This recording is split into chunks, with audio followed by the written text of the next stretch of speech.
Hi everybody! Week 16! Congratulations, you are going to make it to the finish line. I am very proud of all of you.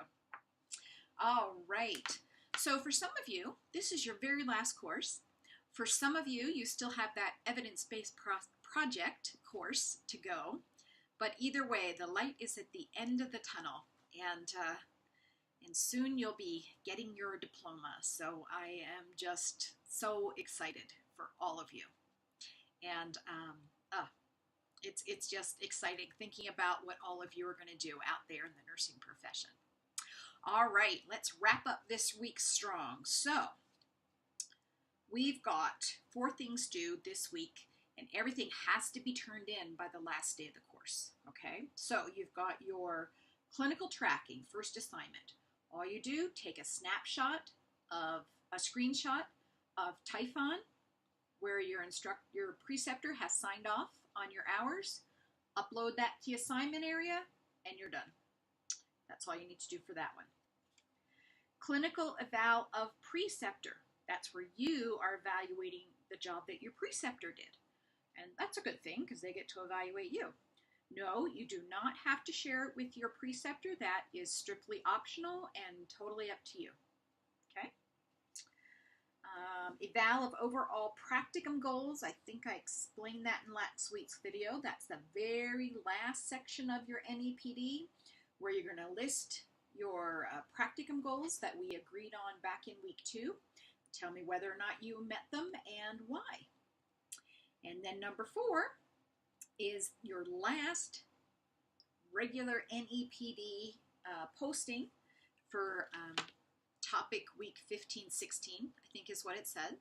And you're just going to be either telling me some more reflection about your practicum, how you plan to use your practicum. I would love to hear what you have decided as far as if you're going to stay at the bedside and focus on patient education, if you're leaning more towards clinical education of staff or working with nursing students. I would love to hear what your plans are. So that would be a nice place to put that if you are having trouble coming up with yet one more thing to say about your practicum.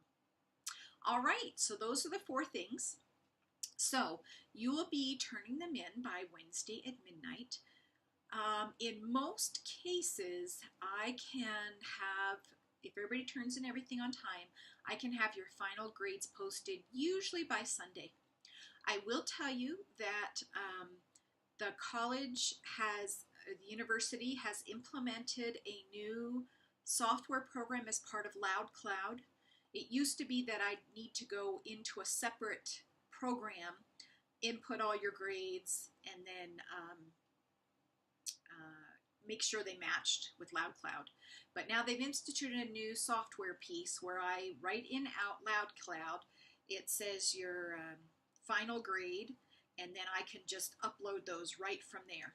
So we're going to keep our fingers crossed that this new software program is working great. But on my end, I'm going to try to have them done by Sunday. All right, everybody. Once again, I have really enjoyed working with you guys. One last thing. If you haven't already, please remember to fill out that end of course evaluation that you found where you access your email in your student area.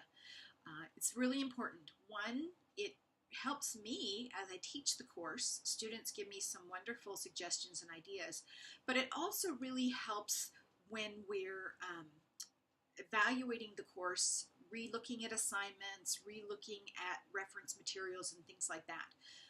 We really combine everyone's feedback and try to make really good choices. And this particular course is going to be kind of overhauled next year. So we really appreciate everybody's feedback on that. All right, thank you so much. I will see you in the main forum.